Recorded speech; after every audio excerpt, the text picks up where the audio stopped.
नमस्कार दोस्तों, मैं पायल अरोड़ा आपके ऑनलाइन प्लेटफॉर्म पे आपका स्वागत करती हूँ। आज अपने नेक्स्ट यूनिट जो हमारी है विद्यालय प्रबंधन, स्कूल मैनेजमेंट, वो स्टार्ट करेंगे और उसके बारे में आगे डिस्कस करेंगे कि स्कूल मैनेजमेंट में टीचर क्या से होने चाहिए, स्टूडेंट का डिवाइडेशन किस तरह होना चाहिए, वहाँ का एनवायरनमेंट किस तरह होना चाहिए, स्टाफ को किस तरह किया जाना चाहिए और पूरा का पूरा जो मैनेजमेंट है उसके अंदर क्या क्या स्किल्स होने चाहिए और क्या-क्या एनवायरनमेंट वहाँ का क्रिएट होना चाहिए, उसके बारे में इस पूरी यूनिट के अंदर हम डिस्कस करेंगे। तो सबसे पहले स्कूल में सबसे पहले आते हैं टीचर्स। तो टीचर्स के बारे में ही सबसे पहले हम डिस्कस करते हैं।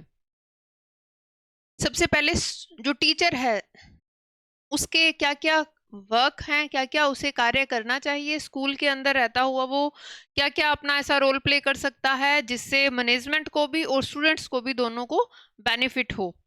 तो अध्यापक एक समाज का दर्पण है। अध्यापक एक समाज का दर्पण है, आईना है एक, और राष्ट्र का निर्माता भी कहा जाता है, क्योंकि टीचर जिस प्रकार का बिहेव करेगा वो बच्चों के लिए एक आइडियल के रूप में, एक आदर्श के रूप में काम करता है। बच्चे भी वैसा ही अपना पर्सनालिटी फैक्टर क्रिएट करेंगे। तो इसलिए कहा जाता है कि जो टीचर है वो समाज का दर्पण है और राष्ट्र का निर्माता भी कहा जाता है। विद्यार्थियों का भविष्य और व्यक्तित्व किस रूप से विकसित होगा, यह बहुत हद तक अध्यापक की कार्यकुशलता और उसकी सोच पर निर्भर करता है कि टीचर किस तरह का है, उसका वर्क एक्सपीरियंस किस तरह का है और वो किस तरह से काम करता है, उसका पर्सनालिटी किस तरह का है। ये सारा का सारा इफेक्ट बच्चों के ऊपर पड़ता है और जिस तरह का वो होगा उसी तरह बच्चों का व्यक्तित्व भी वो निखार पाएगा। तो उसकी वर्किंग एबिलिटी कितनी है, उसकी कार्यकुशलता कितनी है, उसमें स्किल्स कितने हैं, ये ही बच्चों के व्यक्तित्व के ऊपर बच्चों के व्यक्तित्व को बनाने का काम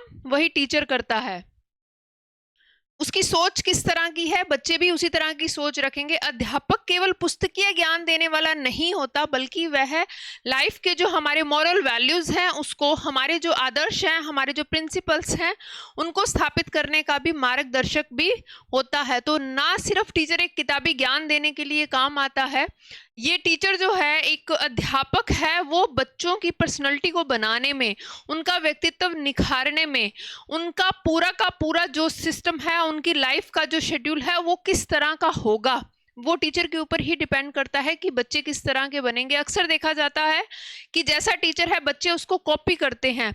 अगर टीचर के अंदर कोई ऐसी बैड हैबिट है तो बच्चे भी उसको ऑब्जर्व करके वही ही कॉपी करते हैं। और एक टीचर अगर बहुत अच्छी क्वालिटीज है उसके अंदर, उसके बोलने का, उठने का, बैठने का तरीका बहुत अच्छा है, उसके अंदर मॉरल वैल्यूज बहुत ज्यादा है, तो बच्चों में भी उनकी छवि दिखाई देती है। तो टीचर एक तरह से, एक तरह का दर्पण है, एक आईना है।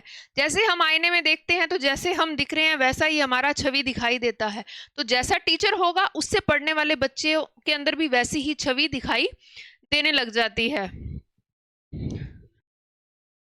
शैक्षिक कार्य, अध्यापक के कार्यों का वर्णन करते हैं कि क्या क्या ड्यूटीज होती हैं टीचर की। पूरी जब तक वो टीचिंग करवा रहा है तो बच्चे उसके अकॉर्डिंग ही काम करेंगे। तो उसकी क्या क्या मेन ड्यूटीज हैं जो बच्चों के ऊपर इफेक्ट डाले। तो सबसे पहला कार्य उसका होता है शैक्षणिक कार्य, मतलब किताबी ज्ञान। जो किताबें हैं बच्चों को पढ़ाने के लिए, टीचर के अंदर वो स्किल होना चाहिए कि बच्चों को वो पढ़ा पाए। अध्यापक का प्रमुख कार्य विद्यार्थियों को शिक्षा देना होता है।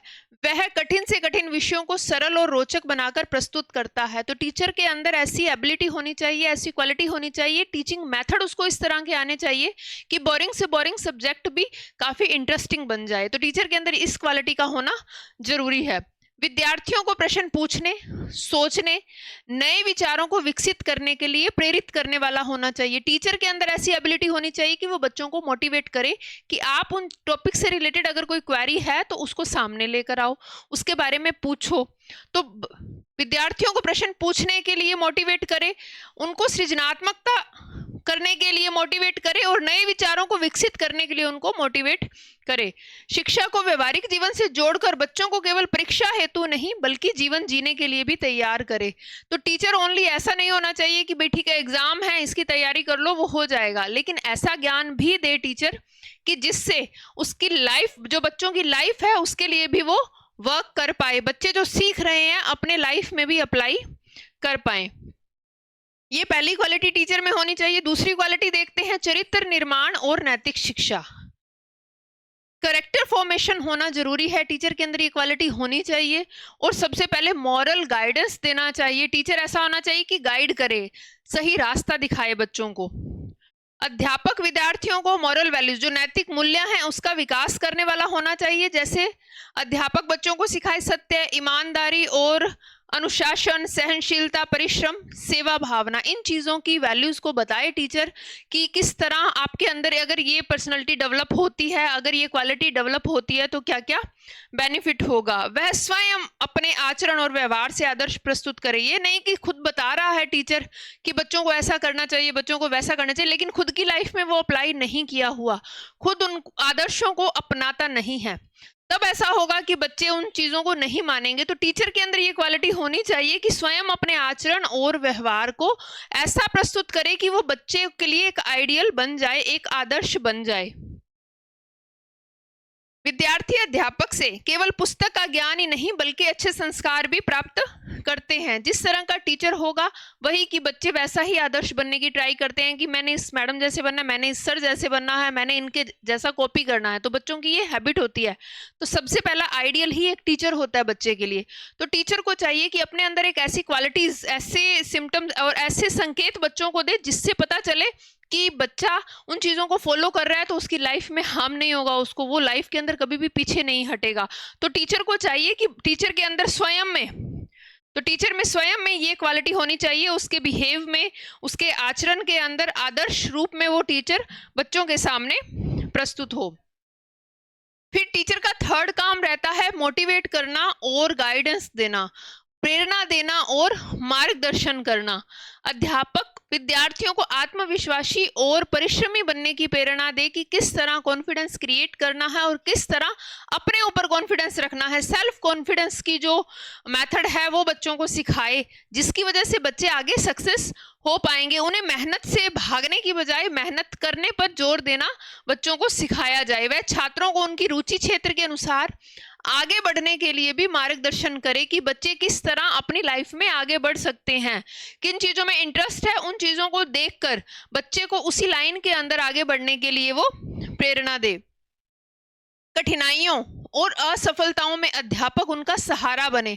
अगर कोई बच्चा फेल हो रहा है, अगर कोई बच्चा पीछे रह रहा है किसी भी कारण से, फिजिकली, मेंटली, पारिवारिक कारण, कोई भी कारण हो, अगर कोई बच्चा पीछे रह गया है तो उसको मोटिवेट करे, ना कि बच्चे को नकारना स्टार्ट कर दें कि आपसे ये हो नहीं सकता, आप ये नहीं कर सकते। ऐसा टीचर का बिहेव नहीं होना चाहिए। टीचर हमेशा बच्चों को मोटिवेट करने वाला होना चाहिए। अगर वो असफल भी हो गए हैं तो उसके अंदर उनका सहारा बने, ना कि उनको डीमोटिवेट करे, और उन्हें हौसला देने वाला होना चाहिए। हमेशा उनको आगे की ओर बढ़ने के लिए हौसला देने वाला टीचर होना चाहिए। नेक्स्ट उसमें क्वालिटी होनी चाहिए कि संगठनात्मक और सहपाठ्यक्रमीय कार्य भी करे। टीचर को चाहिए कि को करिकुलम एक्टिविटीज जो होती हैं उनके अंदर भी बच्चों का सहयोग ले, उसके अंदर भी बच्चों को डाले। ओनली किताबी ज्ञान ही नहीं, उन्हें व्यवहारिक ज्ञान, खेल कूद के द्वारा, अदर को करिकुलम एक्टिविटीज के द्वारा बच्चों को अदर ज्ञान भी दे, जिससे बच्चे अपनी लाइफ के अंदर उन चीजों को अप्लाई करते हुए चीजों को सीख पाए। अध्यापक विद्यालय की विभिन्न गतिविधियों का संचालन करता है, जैसे खेल कूद, सांस्कृतिक कार्यक्रम, नाटक, वाद विवाद प्रतियोगिता, विज्ञान प्रदर्शनी। ये करिकुलम एक्टिविटीज जो हैं ये भी टीचर ही इन चीजों को डील करता है। तो टीचर को चाहिए, एक अध्यापक को चाहिए कि बच्चों को ज्यादा से ज्यादा इसके अंदर पार्टिसिपेट करने के लिए मोटिवेट करे और उनसे ऐसे काम करवाया जाए जिससे खेल खेल के अंदर बच्चे अपने जीवन की मॉरल वैल्यूज को सीख लें। अलग अलग सांस्कृतिक कार्यक्रम इस तरह के करवाए जाएं कि बच्चा अपनी संस्कृति, अपनी धरोहर को पहचान कर पाए। वाद विवाद प्रतियोगिताएं करवाई जाएं, जो देश के अंदर पॉलिटिकल मुद्दे हैं, राजनीतिक मुद्दे चल रहे हैं, समस्याएं चल रही हैं, उनके बारे में बच्चों को ज्ञान मिल पाए। कई प्रकार की ऐसी प्रतियोगिताएं करवाई जाएं, विज्ञान प्रदर्शनी वगैरह करवाई जाए, जिसके द्वारा बच्चे करंटली क्या चल रहा है, हमारी साइंस फील्ड के अंदर किन किन चीजों के आविष्कार हो चुके हैं, बच्चा उसके अंदर कैसे बेनिफिट ले सकता है, इन सब चीजों के बारे में टीचर की ड्यूटी बनती है कि वो बच्चों को ज्ञान दे। इन गतिविधियों से क्या होगा, को करिकुलम एक्टिविटीज से क्या होगा, विद्यार्थियों का सर्वांगीण विकास होगा। केवल हमें बालक का पुस्तकीय ज्ञान देकर सिर्फ किताबी ज्ञान बच्चे को नहीं देना, बच्चे को हमें व्यवहारिक ज्ञान भी देना है कि ताकि बच्चा समाज के अंदर अपना रोल प्ले कर सके। तो अगर को करिकुलम एक्टिविटी के अंदर अगर टीचर अच्छे से पार्टिसिपेट करवाता है बच्चों को, तो बालक का सर्वांगीण विकास होगा सभी क्षेत्रों में, जैसे नाटक के द्वारा, खेल कूद के द्वारा, वाद विवाद प्रतियोगिता के द्वारा, साइंस फील्ड के द्वारा। तो बच्चा सभी प्रकार की जानकारी एक साथ ले रहा है और उन चीजों को ऑब्जर्व करके सीख रहा है कि मेरी संस्कृति क्या है, मेरा देश क्या है, मेरी धरोहर क्या है, साइंस के अंदर, साइंस फील्ड के अंदर क्या क्या चल रहा है, स्पोर्ट्स के द्वारा मैं फिजिकली किस तरह स्ट्रांग हो सकता हूं। तो सभी चीजों को साथ लेकर अगर वो चलता है तो बालक का सर्वांगीण विकास हो पाएगा। वह बच्चों में नेतृत्व क्षमता, टीम की भावना, जिम्मेदारी की भावना विकास करता है। अगर को करिकुलम एक्टिविटी के अंदर टीचर बच्चों का पार्टिसिपेशन करवाता है, अच्छे से उनका भागीदारी करवाता है, तो क्या होगा कि बालक के अंदर एक तो टीम वर्क करने की प्रेरणा जो है, टीम वर्क बच्चा सीख जाएगा कि अकेले से कुछ नहीं होता, सहयोग की भावना जिसको हम बोलते हैं, टीम वर्क के द्वारा सीख जाएगा। जिम्मेदारी, रिस्पॉन्सिबिलिटी, लीडरशिप करता है तो कहीं ना कहीं उसमें जिम्मेदारी की भावना भी आ जाएगी। नेतृत्व क्षमता तो सीखेगा ही, क्योंकि लीडर क्वालिटी अगर खेल कूद है तो वहां पर लीडर क्वालिटी बच्चे के अंदर स्वतः ही आ जाती है। फिर टीचर की क्या ड्यूटीज बनती है? मूल्यांकन और परामर्श कार्य। मतलब मूल्यांकन इस तरह करे कि कहीं पर पार्शलिटी ना हो, कहीं पर भेदभाव ना किया जाए, जिसमें जितनी क्वालिटी है उनको आगे लेकर आया जाए। कहीं पर भी अगर मूल्यांकन के अंदर भेदभाव किया जाता है तो बच्चे डीमोटिवेट हो जाते हैं। कुछ बच्चों को सिर्फ आगे लाया जा रहा है जो थोड़े से पीछे रह रहे हैं किताबी ज्ञान के अंदर, किसी भी क्षेत्र के अंदर, तो टीचर के द्वारा उन्हें अगर डीमोटिवेट किया जाएगा तो वो बच्चे कहीं ना कहीं निराशा के अंदर चले जाएंगे और कुंठा, चिंता, इन प्रॉब्लम्स के अंदर फंस जाएंगे। तो टीचर के अंदर क्या क्वालिटी होनी चाहिए, उसका कार्य क्या होना चाहिए कि अध्यापक विद्यार्थियों की प्रगति का समय समय पर मूल्यांकन करता रहे, वह परीक्षाओं और गृह कार्यों के माध्यम से छात्रों की योग्यता और उनकी कमियों को पहचानता हुआ कमजोर विद्यार्थियों को अतिरिक्त मार्गदर्शन और सहयोग देता रहे। ऐसा नहीं कि जो बच्चे इंटेलिजेंट है उन्हें तो आगे ला दिया जाए, लेकिन जो बच्चे कमजोर हैं उन्हें मोटिवेट करना भी जरूरी है कि वो किस तरह आगे आ सकते हैं। अगर टीचर ये नहीं करेगा तो जो कमजोर बच्चे हैं वो और ज्यादा कमजोर हो जाएंगे। इंटेलिजेंट तो है इंटेलिजेंट, तो उनको सिर्फ अगर आगे लेकर आया जाएगा और बाकी बच्चे जो एवरेज बच्चे हैं और जो कमजोर बच्चे हैं उनको अगर डिमोटिवेट किया जाएगा तो वो कहीं ना कहीं पढ़ाई से बिल्कुल ही पिछड़ जाएंगे। तो टीचर की सबसे पहले ये ड्यूटी बनती है कि सभी को इक्वल लेकर चले। जो बच्चे के अंदर एबिलिटी है उसको तो निखारे, लेकिन जो कमजोर हैं उनको मोटिवेट करके आगे लाने का प्रयास करे।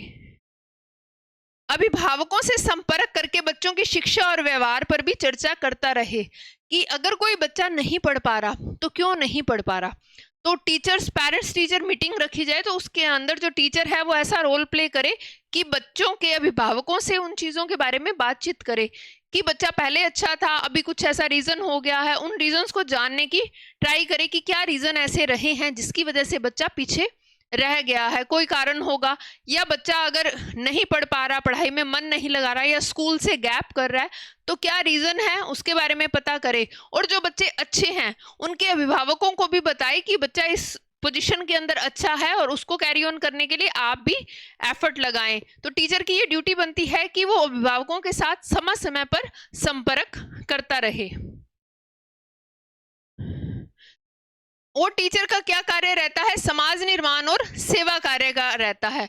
अध्यापक विद्यालय और समाज के बीच एक सेतु का, सेतु मतलब एक पुल का, एक डैम का कार्य करता है कि जैसे रिवर है, रिवर के ऊपर से रास्ता अगर बनाना है तो एक डैम बनाया जाता है जिसके द्वारा एक साइड से दूसरी साइड हम जा सकते हैं। रिवर को जरूरी नहीं है कि हर बार तैरकर ही क्रॉस करना है या नाव के द्वारा, तो एक डैम के द्वारा, एक सेतु के द्वारा, एक पुल के द्वारा भी पार किया जा सकता है। तो टीचर भी कुछ इसी तरह का कार्य करता है, स्कूल और सोसाइटी के बीच में एक सेतु का कार्य वो करता है जिससे उन दोनों के बीच कोऑर्डिनेशन बना रहता है। वह समाज को शिक्षा के महत्व से परिचित करवाता है, अज्ञान, अशिक्षा और सामाजिक कुरीतियों को दूर करने में भी सहयोग करता है, क्योंकि टीचर खुद एक ऐसी पर्सनैलिटी है जिसके ऊपर समाज की जिम्मेदारी है। क्यों? क्योंकि एक जो अध्यापक है वही भविष्य का निर्माण करता है, बच्चों को पढ़ाकर उनको आगे लेकर आएगा और उनके पर्सनैलिटी का डेवलपमेंट करेगा, उनका निर्माण करेगा।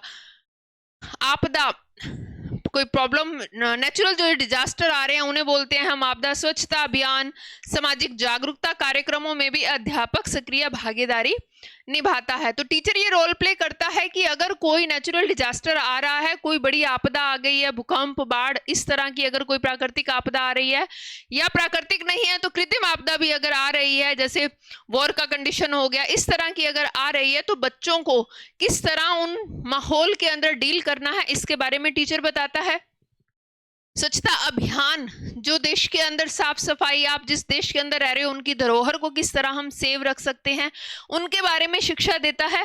सामाजिक जागरूकता का कार्य करता है कि किस प्रकार जो देश के अंदर कुरीतियां फैली हुई हैं, हमें उनके खिलाफ आवाज उठानी है, और हमारे अगर घर परिवार आस पड़ोस के अंदर ऐसा कुछ गलत हो रहा है तो हम किस तरह उन्हें रोक सकते हैं, इनके बारे में भी टीचर ही नॉलेज देता है।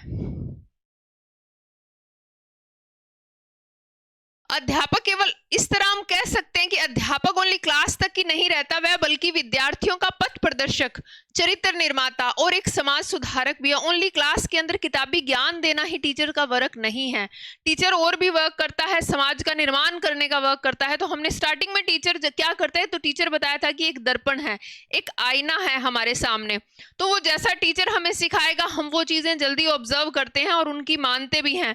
तो टीचर एक पथ प्रदर्शक के रूप में भी हमारा सहारा बनता है। एक पथ पर हमारी पर्सनालिटी को डेवलप करने के अंदर भी टीचर रोल प्ले करता है, और एक समाज का सुधारक भी टीचर है।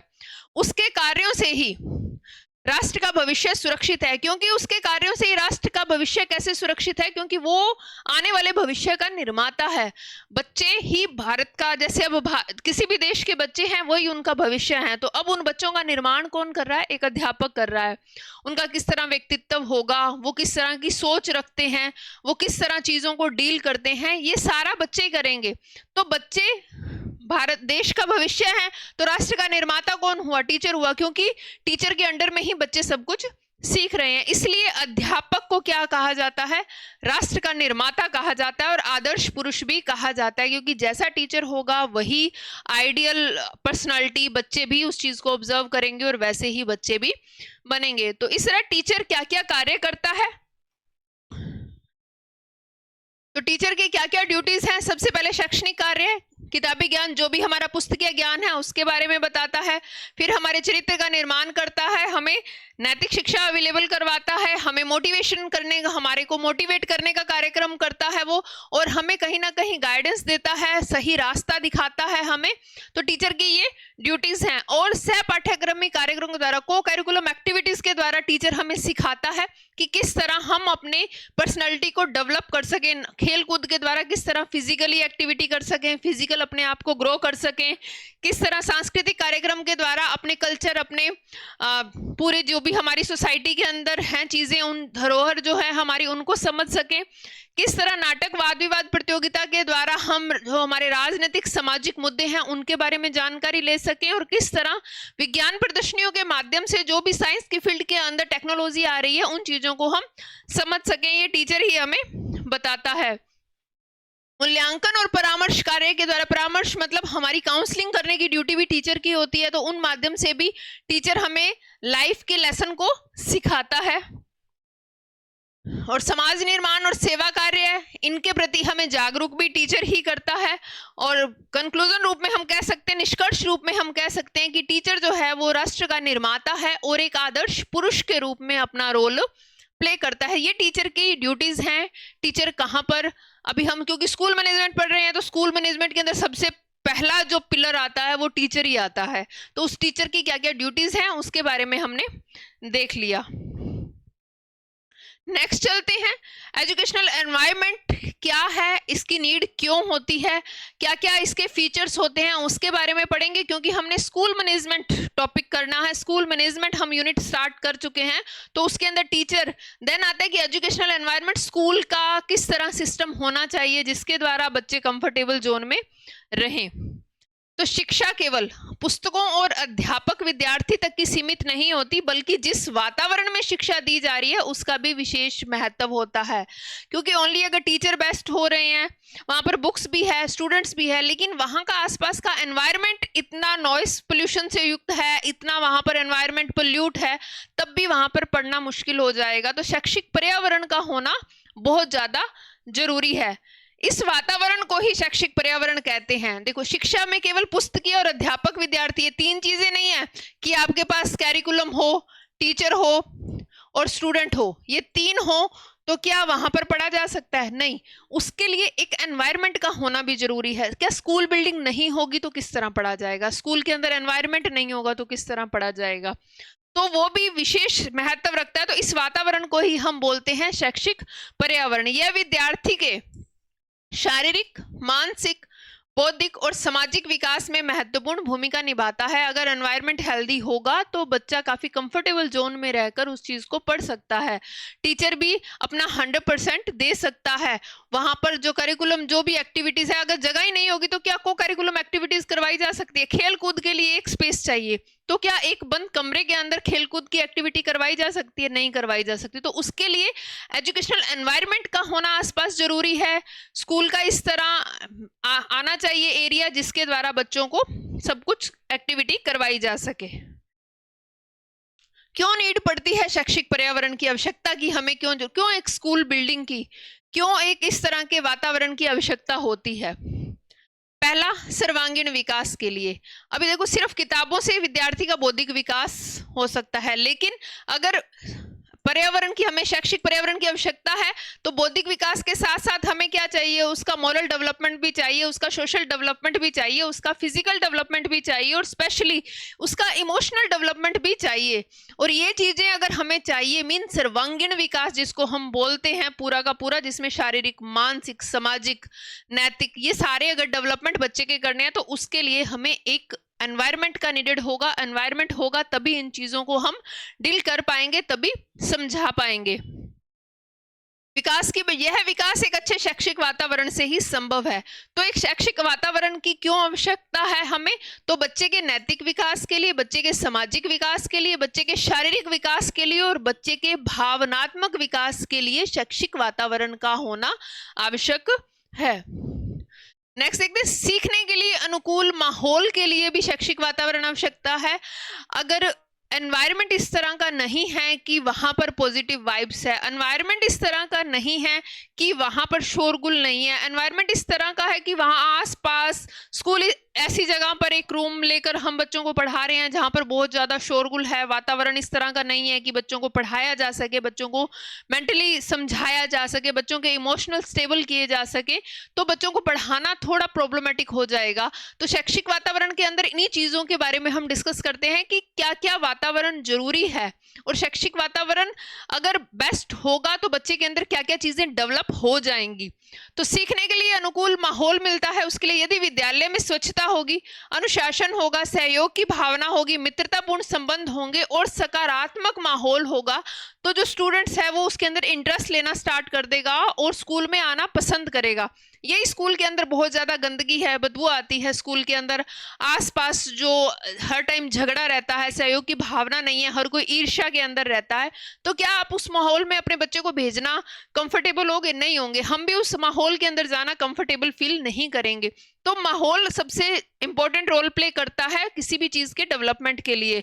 तो माहौल अगर इस तरह का होगा, वहां पर स्वच्छता होगी, वहां पर अनुशासन होगा, सहयोग होगा, मित्रतापूर्ण संबंध होंगे, सकारात्मक माहौल होगा, तो विद्यार्थी आसानी से उन चीजों के अंदर इंटरेस्ट लेगा और इंटरेस्ट लेने के बाद वो वहां पर चीजों को अच्छे से डील कर पाएगा और समझ भी पाएगा।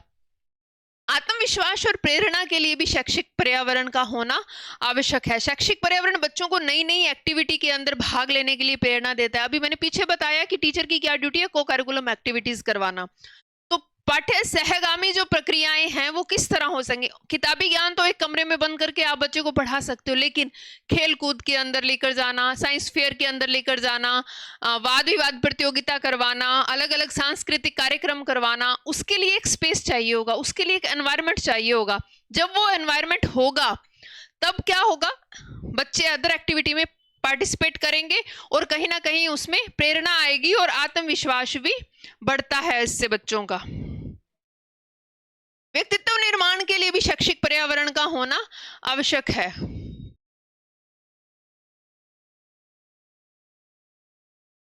ये क्या कमेंट आ रहा है इसके अंदर? पीजी पोल साइंस या हिस्ट्री या हिंदी सब्जेक्ट से करूं? अपनी चॉइस है, जिसमें इंटरेस्ट है उसमें करो। वो तो मैं क्या कह सकती हूँ कि किस सब्जेक्ट से करो। व्यक्तित्व निर्माण के लिए भी शैक्षिक पर्यावरण का होना आवश्यक है। एक स्वस्थ शैक्षिक माहौल विद्यार्थियों को अच्छे संस्कार, मूल्य, अनुशासन और जिम्मेदारी का अनुभव करवाता है। अगर शैक्षिक माहौल अच्छा होगा तो स्टूडेंट्स के अंदर क्या होगा कि एक अच्छे संस्कार उसके अंदर डेवलप होंगे, मॉरल वैल्यूज डेवलप होंगी, डिसिप्लिन डेवलप होगा और जिम्मेदारी का भी वो अनुभव करेगा, रिस्पॉन्सिबल हो जाएगा, क्योंकि एनवायरनमेंट इस तरह का है कि सब चीजें इजीली डील हो जाती हैं। सामाजिक समायोजन के लिए भी आवश्यक है। देखो, वातावरण अगर अच्छा होगा तो चीजों से एडजस्टमेंट करना हम सीख जाएंगे। चीजों से जैसे हम एडजस्टमेंट करना सीख जाते हैं तो कहीं ना कहीं हमारी पर्सनैलिटी भी डेवलप होने लग जाती है। तो व्यक्तित्व निर्माण के अंदर भी ये अच्छा रोल प्ले करता है। तो विद्यार्थी विद्यालय में सहयोग, नेतृत्व, टीम वर्क, सेवा भावना, सहनशीलता जैसी सामाजिक योग्यताओं को सीखते हैं। अगर शैक्षिक वातावरण पॉजिटिव है तो बच्चा क्या सीखेगा, उससे सहयोग की भावना आ जाएगी, उसके अंदर नेतृत्व की भावना आ जाएगी, टीम वर्क करना सीख जाएगा। टीम वर्क मीन सहयोग करना सीख, सबके साथ मिलकर काम करना वो सीख सकता है। सेवा भावना उसमें डेवलप हो जाएगी और सहनशीलता जैसी जो क्वालिटीज हैं वो बच्चे के अंदर आ जाएंगी। तो बच्चा हर माहौल के अंदर एडजस्ट कर लेगा और अपने व्यक्तित्व को निखार पाएगा। शैक्षिक पर्यावरण की प्रकृति किस तरह का नेचर है, उसके लिए क्या क्या क्वालिटी सकारात्मक और प्रेरणादायी होती है, ये सहयोगात्मक है, अनुशासित और व्यवस्थित है। वही जो हमने चीजें पीछे देखी उसी को ही वापस थोड़ा थोड़ा बताया गया है कि शैक्षिक पर्यावरण क्या आपको बताता है। प्रकृति मीन उसका नेचर किस तरह का है, उसमें क्या कैरेक्टरिस्टिक्स है, उसमें क्या क्या विशेषताएं हैं, क्या क्या क्वालिटी होनी चाहिए। तो शैक्षिक पर्यावरण यह एक ऐसा होना चाहिए जिसमें विद्यार्थी उत्साह और आत्मविश्वास के साथ सीखें। इसमें शिक्षक और विद्यार्थियों के बीच मधुर संबंध हो, सभी एक दूसरे की सहायता करें, वातावरण अनुशासित हो, स्वच्छ हो, व्यवस्थित होना चाहिए ताकि पढ़ाई में एकाग्रता बनी रहे। अगर पढ़ाई माहौल इस तरह का है, साइलेंट मोड के अंदर है, शांत है, काफी कोऑपरेटिव है, तो बच्चा चीजों को जल्दी सीखेगा और पढ़ाई में भी उसका मन लग जाएगा। समान अवसर प्रदान करने वाला, शैक्षिक वातावरण समान अवसर प्रदान करने वाला होना चाहिए। तो प्रत्येक विद्यार्थी बिना किसी भेदभाव के सीखने और आगे बढ़ने का उसे अवसर मिलना चाहिए। तो अगर स्टूडेंट शैक्षिक पर्यावरण के अंदर रहते हैं, मतलब उन्हें गुड एनवायरनमेंट मिलता है, बेस्ट एनवायरनमेंट मिलता है, तो क्या होगा कि बच्चा बिना किसी पार्शियलिटी के, बिना किसी डर के उस स्कूल के अंदर रह पाएगा और चीजों को जल्दी ऑब्जर्व करके सीख पाएगा। सांस्कृतिक और नैतिक मूल्यों से युक्त होना चाहिए। शैक्षिक वातावरण में देशभक्ति, नैतिकता, संस्कार और सांस्कृतिक मूल्यों का समावेशन होना आवश्यक है। देखो, हमने अभी टीचर की ड्यूटीज पढ़ी थी तो उसके लिए स्कूल का एनवायरनमेंट रिस्पॉन्सिबल था। तो उस एजुकेशनल एनवायरनमेंट के अंदर हमने वो चीजें देखी कि जो टीचर है वो बालक के अंदर किस किस तरह की क्वालिटी डेवलप कर रहा है। तो हमने यहाँ वही शैक्षिक वातावरण के अंदर चीजें देख रहे हैं कि बालक के अंदर देशभक्ति का गुण डेवलप हो जाएगा, बच्चे में मॉरल वैल्यूज, नैतिकता आ जाएगी, बच्चे में संस्कार, क्योंकि सांस्कृतिक अलग अलग कार्यक्रमों के द्वारा अपनी विरासत, अपनी धरोहर, अपनी संस्कृति को पहचान कर पाएगा। बालक में संस्कार डेवलप हो जाएंगे। ईसीसी के अंदर जब स्टार्टिंग की थी आपको बताया था कि ईसीसी का मेन वर्क क्या होता है, क्या किया जाता है। इस प्रोग्राम के अंदर जब पोस्टिंग होती है हमारी, तो बच्चों को स्पेशली मैनर्स सिखाए जाते हैं कि किस तरह बैठना है, किस तरह रिस्पेक्ट करनी है, उठना है, बोलना है। तो प्री क्रैच स्कूल के अंदर स्पेशली यही चीजें बच्चे को सिखाई जाती हैं। बच्चे के अंदर मैनर्स डाले जाते हैं, बच्चे के अंदर संस्कार डाले जाते हैं, क्योंकि बच्चा एक कह सकते हैं कि कच्ची मिट्टी के समान है। जैसी उसको शेप दे देंगे बालक वैसा ही बन जाएगा। तो उस शेप के अकॉर्डिंग बच्चे के अंदर हम देशभक्ति की भावना डाल सकते हैं, नैतिकता, मोरल वैल्यूज डाल सकते हैं, संस्कार दे सकते हैं, सांस्कृतिक मूल्यों को उनके अंदर बढ़ सकते हैं, जिसकी वजह से उसका जो इन फ्यूचर, जैसे ही वो कहते हैं ना कि बालक भविष्य है, तो टीचर उसी भविष्य का निर्माण कर रहा है। तो शैक्षिक वातावरण टीचर को वो फैसिलिटी प्रोवाइड करवा रही है कि वो बालक के अंदर इजीली उन क्वालिटीज को डाल सके। एक तरह से डालना ही है, वो कच्ची मिट्टी का जो घड़ा है उसको पकाना है हमें, तो उसके अंदर ये चीजों का समावेश हो जाएगा। सृजनात्मकता और नवाचार, इसमें विद्यार्थियों को नवाचारी मतलब नए नए विचार, नए नए एक्सपेरिमेंट, नए नए रचनात्मक कार्य करने का भी अवसर मिलता है। कंक्लूजन हम ये दे सकते हैं कि शैक्षिक पर्यावरण जो है शिक्षा का आधार है। टीचर है और स्टूडेंट है, ये दोनों अगर उन्हें शैक्षिक पर्यावरण मिल रहा है, एक एजुकेशनल एनवायरनमेंट इस तरह का मिल रहा है, तो वो अपनी पूरी पर्सनालिटी को डेवलप कर पाएंगे। टीचर अपना 100% दे देगा और स्टूडेंट भी उसको ऑब्जर्व करने में अपना 100% देगा। यदि वह वातावरण स्वस्थ है, प्रेरणादायी है, सहयोगात्मक है, तो बालक का सर्वांगीण विकास होगा और टीचर जो एफर्ट लगाना चाहता है वो एफर्ट अपने लगाकर बच्चों को 100% अपना दे पाएगा और एक अच्छे नागरिक के रूप में समाज और राष्ट्र की उन्नति में भी योगदान दे सकेगा। तो इसके द्वारा अगर शैक्षिक पर्यावरण हमें अच्छा मिल रहा है तो टीचर जो अपनी ड्यूटी कर रहा है वो अपना 100% दे पाएगा। और अगर ये वातावरण नहीं मिलता तो क्या होगा कि टीचर भी अपना एफर्ट नहीं लगा पाएगा।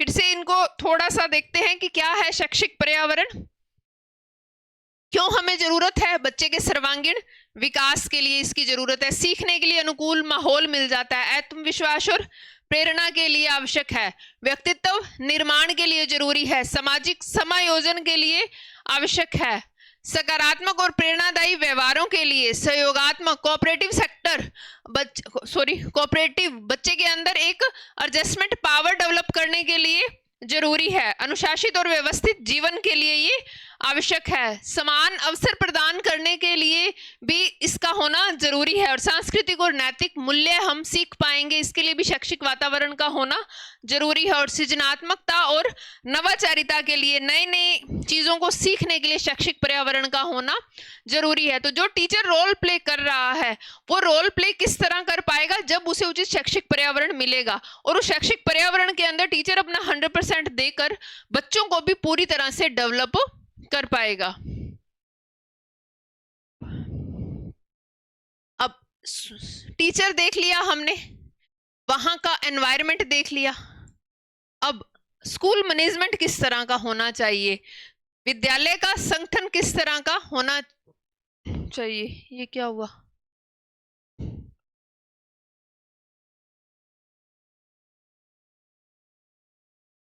तो उस चीजों को हम देखते हैं।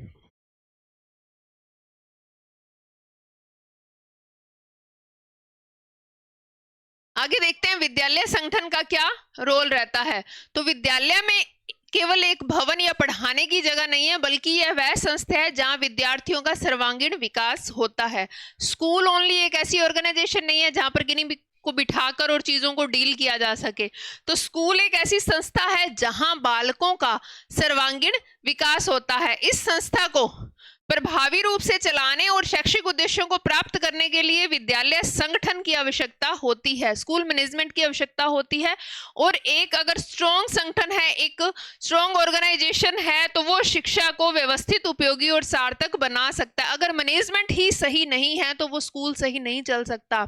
हर स्कूल के अंदर एक मैनेजमेंट सिस्टम बिठाया जाता है जो पूरे स्कूल की देखरेख करता है कि किस तरह टीचर के साथ डील करना है, किस तरह बच्चों को फैसिलिटी प्रोवाइड करवानी है, किस तरह ऑफिस होगा, किस तरह स्कूल बिल्डिंग होगी, किस तरह उस बिल्डिंग के अंदर क्या क्या फैसिलिटीज होंगी, क्या क्या सुविधाएं प्राप्त होनी चाहिए बच्चों को, टीचर्स को, प्रिंसिपल्स जो भी हैं, जितने भी उस स्कूल के अंदर मेंबर हैं, उन सबका किस तरह मैनेजमेंट सिस्टम सेट किया जाए। तो वो अगर स्ट्रॉन्ग होगा तो वो इंस्टीट्यूट ऑब्वियसली चलेगा, वो स्कूल ऑब्वियसली चलेगा और बेस्ट चलेगा और वहां पर बच्चों को सारी फैसिलिटी भी प्रोवाइड होगी। और जिस टारगेट को लेकर वो ऑर्गेनाइजेशन खोली जा रही है, वो स्कूल खोला जा रहा है, वो बिल्डिंग तैयार की गई है, वो हमें टारगेट अचीव हो जाएगा। तो स्कूल मैनेजमेंट, ये जो मैनेजमेंट है वो सबसे ज्यादा बड़ा रोल प्ले करता है किसी भी पूरे सिस्टम को चलाने के लिए।